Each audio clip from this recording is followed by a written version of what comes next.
Álvaro Torres presenta Lo Siniestro en la Máscara de la Muerte Roja.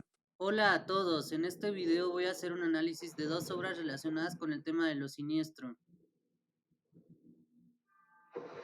Por un lado está el libro de Sigmund Freud, Lo Siniestro, y por otro, el cuento La Máscara de la Muerte Roja, de Edgar Allan Poe. Sigismund Shlomo Freud nació el 6 de mayo de 1856 en Freiberg, Moravia, en la ciudad de Pribor, en la República Checa, en el seno de una familia judía, y estudió medicina en la Universidad de Viena. Acortó su nombre de Sigismund Freud a Sigmund Freud. Fue un investigador y se transformó en fundador del uso terapéutico de la cocaína como estimulante y calmante, y de ello escribió muchos artículos sobre sus propiedades y mostró que la cocaína podía ser usada como anestésico local. En 1899 publicó su libro más importante e influyente, La interpretación de los sueños, inaugurando una nueva disciplina que se llamaría el psicoanálisis. Sin embargo, esta teoría fue muy polémica y rechazada por los expertos, debido a la relación que él trató de explicar entre los comportamientos psíquicos y sexuales. Ganó el primer reconocimiento oficial como inventor del psicoanálisis en 1902 al recibir en nombre del emperador el título de profesor extraordinario, hecho que Freud comentaría sarcásticamente que esto era como si de pronto el papel de la sexualidad fuera recordado oficialmente por su majestad. En su libro Lo Siniestro, publicado en 1919, Freud se enfoca a estudiar el origen de lo siniestro, que no es marginal y tiene una causa psíquica. De esta forma, trata de describir lo que genera el terror, el horror y la angustia, cuáles son los mecanismos psíquicos que entran en juego para que esa sensación se produzca e impresione a sus pacientes de la forma en que lo observaba. Todo esto le lleva a inferir que hay dos caminos para averiguar este tema.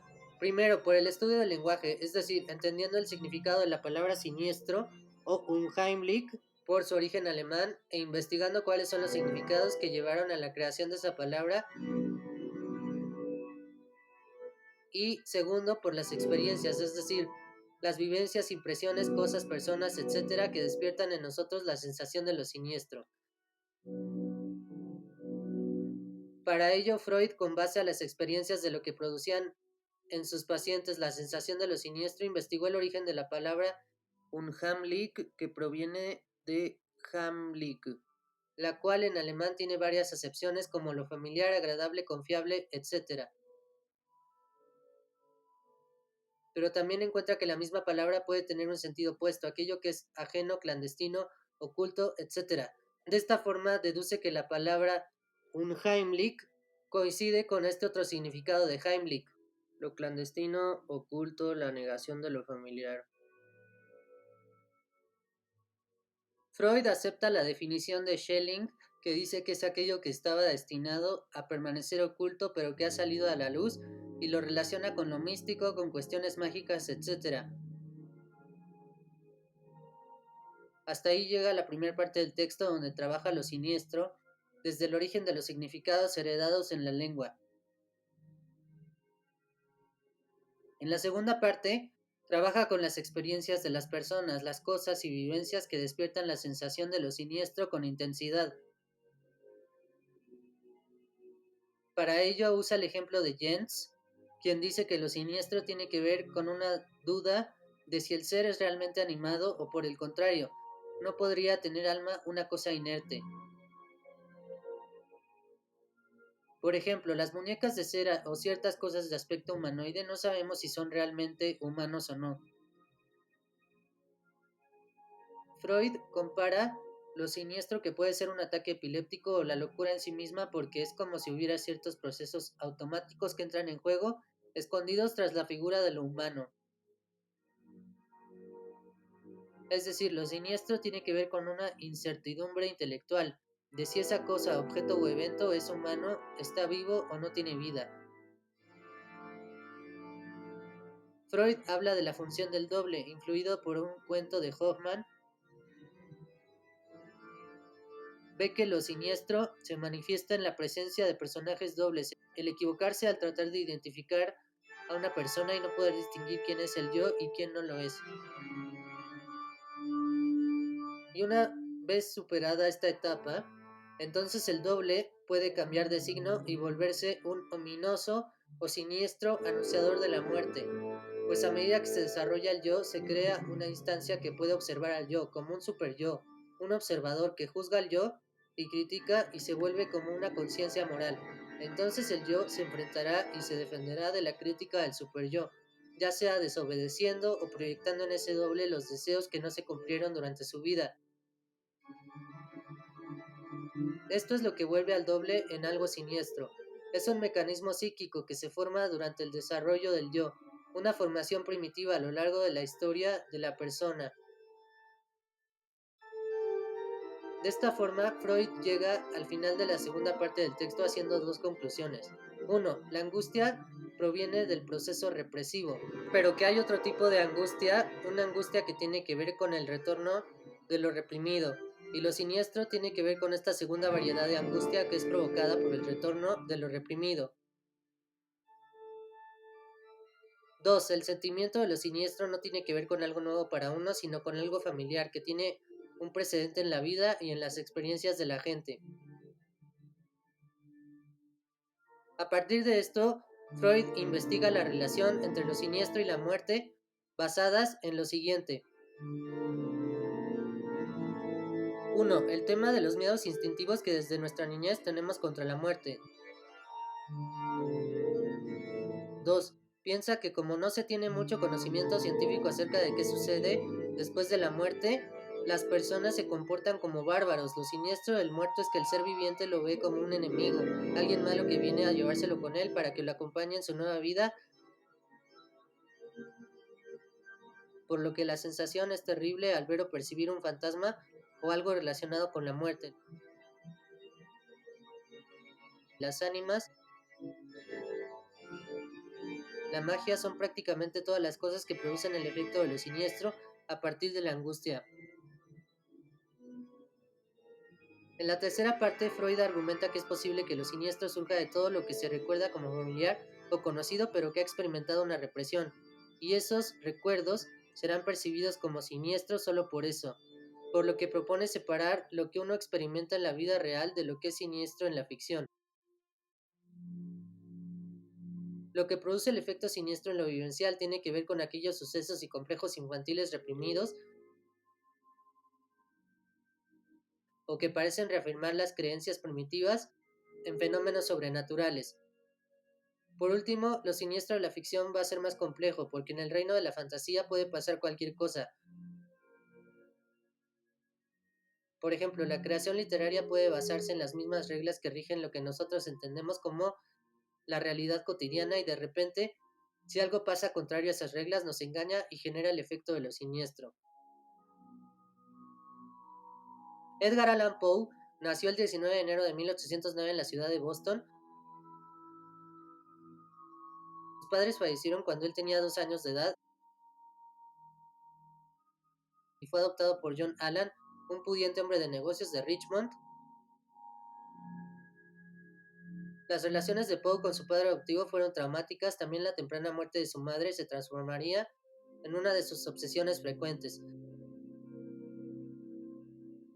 Estudió en la Universidad de Virginia, pero por problemas con su inclinación al juego y a la bebida lo expulsaron. Entonces viajó a Boston y empezó a publicar sus libros como Tamerlane y otros poemas, Al-Araf y poemas. Fue así que se mudó a Baltimore, donde se casó con su prima Virginia Clem, de 14 años. Trabajó como redactor del periódico Southern Baltimore Messenger y gracias a su perspectiva crítica y muchas veces escandalosa, le dio reconocimiento, fama e influencia, con lo cual logró que el diario fuera reconocido como el más importante del sur del país. El Cuervo y otros poemas, escrito en 1845, lo llevó a la cima de su fama literaria. Es en esta época que escribe La Máscara de la Muerte Roja. La tormentosa enfermedad de su esposa hace que su vida en familia fuera muy amarga.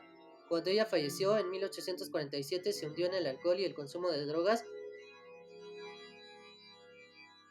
lo cual fue posiblemente el motivo de su muerte en 1849.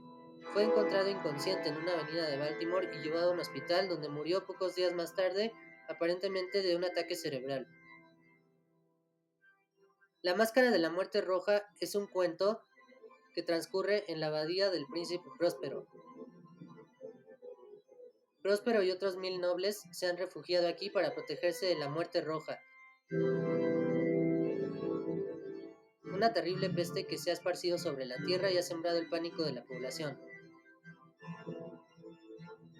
puesto que las víctimas presentan dolores agudos, mareo repentino y hematidrosis, es decir, el enfermo suda sangre por el cuerpo y perece en menos de media hora. Próspero y su corte no están muy preocupados por el sufrimiento de la población y quieren pasar un buen tiempo mientras llega el fin de la peste, rodeados de lujo, comida y la seguridad que brindan las enormes paredes de su refugio. Además, Próspero toma todas las precauciones, pues manda sellar las puertas de hierro para que nadie pudiera salir y en su casa entrar contagiando a los demás. Así que el aislamiento y la buena vida es el premio por permanecer ahí. Una noche tras 6 meses encerrados, Próspero organiza una danza de máscaras para entretener a sus invitados. En la abadía había 7 habitaciones de colores. Cada una estaba decorada e iluminada por unos braseros enfrente de las ventanas, con lo cual la iluminación se daba en un color específico: azul, púrpura, verde, naranja, blanco y violeta. El último cuarto, el 7, estaba decorado con cortinas negras e iluminado por una luz escarlata, un color oscuro de sangre. Debido a este ambiente lúgubre, muy pocas personas eran lo suficientemente valientes como para hospedarse en el aposento 7. En esa misma estancia había un gran reloj de ébano que sonaba cada hora. Todos dejaban de conversar o bailar cuando repicaba, incluyendo la orquesta, y la fiesta se reanudaba cuando el reloj dejaba de sonar. En el repique de la medianoche, Próspero y sus cortesanos ven que hay un personaje alto y muy delgado en un traje oscuro salpicado de sangre. La máscara del personaje parece la de un cadáver y tiene los rasgos de la Muerte Roja. Enfurecido, Próspero ordena que inmediatamente se le desenmascare para conocer su identidad. Los invitados, temerosos para acercarse, le abren el paso a través de las 6 cámaras. Próspero lo persigue con una daga mientras que el misterioso huésped cruza los habitáculos sin que nadie pueda cerrarle el paso, hasta llegar a la 7ª habitación. Cuando el personaje encapuchado se vuelve hacia Próspero, el príncipe da un grito fuertísimo y cae fulminado muerto. Los cortesanos aterrorizados se abalanzan todos juntos tratando de quitar por la fuerza la máscara y el traje, pero descubren con horror que no hay nada debajo. Es en ese momento que se dan cuenta de que este encapuchado es la misma Muerte Roja y todos los huéspedes contraen la peste y sucumben a la enfermedad. Cuando todos han muerto, el reloj deja de sonar y los trípodes con los braseros se extinguen. El final de la historia dice así: y las tinieblas y la corrupción y la Muerte Roja lo dominaron todo. Lo siniestro empieza cuando se presenta una enfermedad para la cual no hay vacunas ni cura, que se puede meter por debajo de las puertas y que es fatal contra el ser humano. Se tiene un enemigo invencible que puede acabar en poco tiempo con la humanidad. En segundo lugar, tenemos una serie de elementos que intensifican la sensación de lo siniestro: los colores negro y rojo del cuarto 7, el reloj que paraliza todo.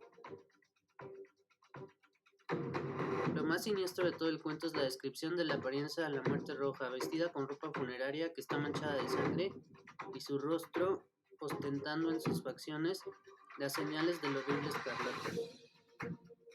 Bueno, espero que estas obras sean de su agrado y nos vemos en la próxima.